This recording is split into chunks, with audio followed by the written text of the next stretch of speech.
ভূমিকম্পের সময় আপনার পাশের জন হয়তো আতঙ্কে চিৎকার করছেন, কিন্তু আপনি হয়তো কিছুই টের পেলেন না। এটি বেশ সাধারণ একটি ঘটনা। এর পেছনে কেবল মনস্তাত্ত্বিক কারণ নয়, বরং পদার্থবিজ্ঞান, ভূতত্ত্ব এবং মানবদেহের সংবেদনশীলতার জটিল কিছু কারণ রয়েছে।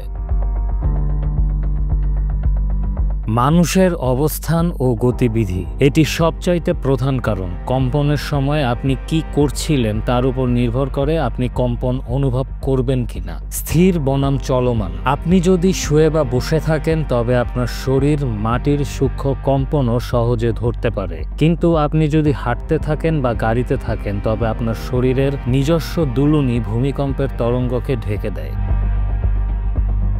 ভবনের উচ্চতা, বহুতল ভবনের ওপরের তলাগুলো ভূমিকম্পে বেশি দলে, তাই নিচ তলার মানুষ হয়তো কম্পন টের পান না, কিন্তু 10 তলার মানুষ তীব্র দুলুনি অনুভব করেন। দূরত্ব এবং মাটির ধরন, ভূমিকম্পের উৎপত্তিস্থল থেকে আপনার দূরত্ব এবং পায়ের নিচের মাটি কেমন তা খুবই গুরুত্বপূর্ণ।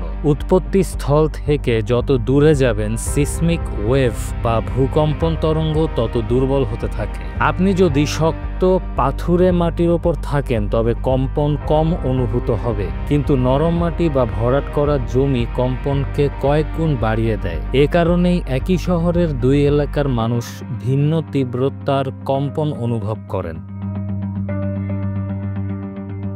ভূমিকম্পের তরঙ্গ প্রধানত দুই ধরনের হয়, যা ভিন্ন ভিন্ন অনুভূতি তৈরি করে। পি ওয়েভ বা প্রাইমারি ওয়েভ, এটি প্রথমে আসে এবং এর কম্পন খুব দ্রুত হয়, কিন্তু তীব্রতা কম থাকে। এটি অনেকটা আচমকা ধাক্কার মতো, অনেকে এটি বুঝতে পারেন না। এস ওয়েভ বা সেকেন্ডারি ওয়েভ, এটি পরে আসে এবং মাটিকে দোলনার মতো দোলায়। এটি বেশি ধ্বংসাত্মক এবং মানুষ এটি বেশ অনুভব করে।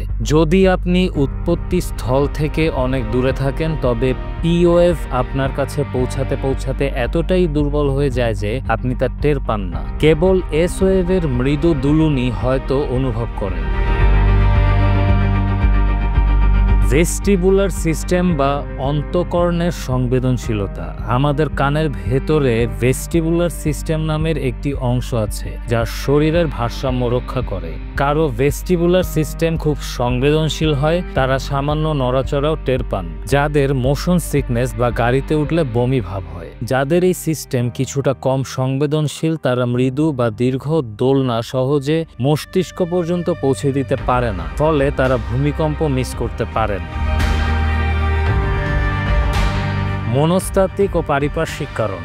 মনোযোগ, আপনি যদি গভীর মনোযোগ দিয়ে কোনো কাজ করেন বা খুব কোলাহলপূর্ণ পরিবেশে থাকেন তবে মস্তিষ্ক বাইরের ব্যাকগ্রাউন্ড নয়েজ বা কম্পনকে উপেক্ষা করতে পারে। ঘুমের গভীরতার উপর ভিত্তি করে অনেকে তীব্র ভূমিকম্পেও জাগেন না, বিশেষ করে রিক্টার স্কেলে 4-এর নিচের কম্পন ঘুমে থাকা মানুষকে জাগাতে পারে না।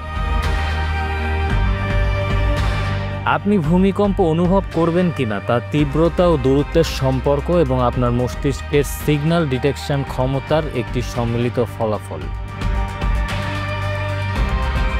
আমি আমার এই চ্যানেলটি নতুন শুরু করেছি, আশা করি সাবস্ক্রাইব করে আমার পাশে থাকবেন।